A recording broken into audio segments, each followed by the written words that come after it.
भारत एक ऐसा देश है जहां तरह तरह के सांप देखने को मिलते हैं। यहाँ का टेम्परेचर और वातावरण रेप्टाइल्स के लिए अनुकूल है। यह टेम्परेचर और वातावरण आज से नहीं बल्कि करोड़ों साल से एग्जिस्ट करता है। इसका सीधा सा मतलब ये है कि एक समय पर यहाँ ऐसे भी सांप रहे होंगे जिनका आज कोई भी नामो निशान नहीं बचा है।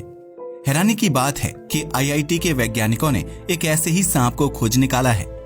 इंटरेस्टिंग बात यह है कि वह सांप टाइटेनोबोआ से भी बड़ा बताया जा रहा है। अगर आपको नहीं पता तो बता दूं कि टाइटेनोबोआ पृथ्वी की हिस्ट्री का सबसे लंबा सांप माना जाता है, लेकिन भारत में मिले सांप के फॉसिल ने इसके भी रिकॉर्ड को तोड़ दिया है। आखिर यह सांप कितना बड़ा हुआ करता था और यह टाइटेनोबोआ के मुकाबले कितना पावरफुल था, जानेंगे आज के इस वीडियो में।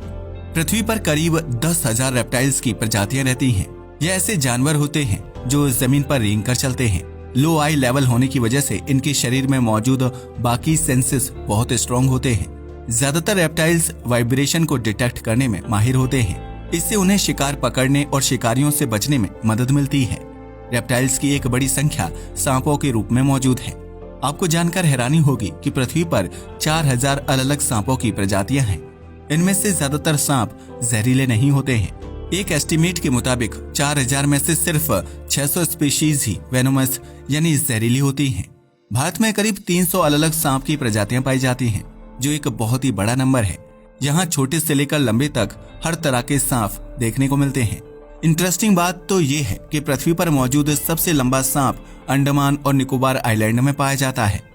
रेटिकुलेटेड पाइथन नाम का यह सांप 10 मीटर यानी कि 32 फीट तक की लंबाई को अचीव कर सकता है। भूरे और काले रंग का यह सांप बहुत ही खतरनाक माना जाता है। अगर यह किसी जानवर को अपनी जकड़ में ले ले तो उसका बचना ऑलमोस्ट नामुमकिन होता है। इतना पावरफुल होने के बावजूद यह सांप जहरीला नहीं होता है। यह अपने शिकार का दम घोंटकर उन्हें अपना खाना बनाता है। वैज्ञानिकों के मुताबिक इसकी प्राइमरी डाइट मैमल्स यानी स्तनपायी जीव और पक्षी होते हैं। इतना लंबा होने के बावजूद यह हिस्ट्री के सबसे लंबे सांप के सामने कुछ भी नहीं है। हम बात कर रहे हैं गुजरात में पाए गए वासुकी इंडिकस नाम के सांप के फॉसिल्स की। भारत के वैज्ञानिकों ने इस सांप के 27 वर्टिब्रा को डिस्कवर किया है। अगर आपको नहीं पता तो बता दूं कि वर्टिब्रा रीढ़ की हड्डी के छोटे छोटे टुकड़ों को कहते हैं। सांपों में यह टुकड़े इस तरह से अलाइंड होते हैं कि वह जमीन पर तेजी से रेंग पाते हैं। वैज्ञानिकों के मुताबिक वासुकी इंडिकस प्रजाति आज से 6.6 करोड़ साल पहले पृथ्वी पर रहा करती थी।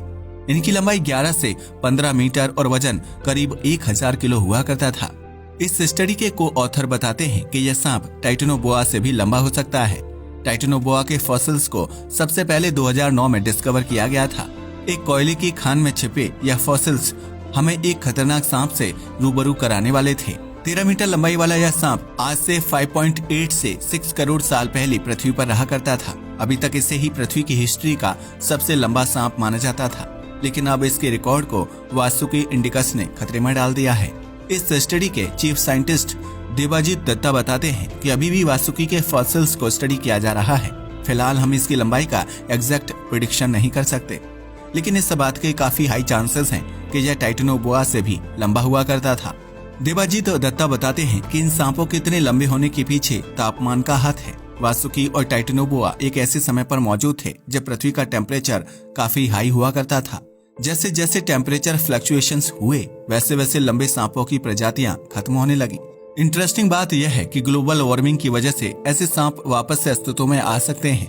जैसे जैसे पृथ्वी का तापमान इंक्रीज होगा वैसे वैसे मौजूदा सांपों में इवोल्यूशन की रफ्तार तेज हो जाएगी। सीधी सी बात है कि इस प्रक्रिया को खत्म होने में लाखों साल का समय लगेगा। किसी भी जीव के विकसित होने की प्रक्रिया बहुत लंबी होती है और इसमें काफी लंबा वक्त लगता है। IIT रुड़की के वैज्ञानिक बताते हैं कि वासुकी आज से 9 करोड़ साल पहले भी हुआ करते थे। टी-रेक्स से भी लंबी यह सांप डायनासोर्स के विलुप्त होने के दौरान भी थे। करंट डेटा के मुताबिक आखिरी वासुकी इंडिकस आज से 12,000 साल पहले मौजूद रहा होगा। ये वही समय था जब इंसान पहली बार खेती करना शुरू कर रहे थे और अपने परमानेंट घर बसा रहे थे। ह्यूमन हिस्ट्री के उस दौर को द एग्रीकल्चरल रिवॉल्यूशन कहा जाता है। कुछ वैज्ञानिक शक करते हैं कि एग्रीकल्चर रिवॉल्यूशन और वासुकी के विलुप्त होने के बीच कुछ कनेक्शन हो सकता है।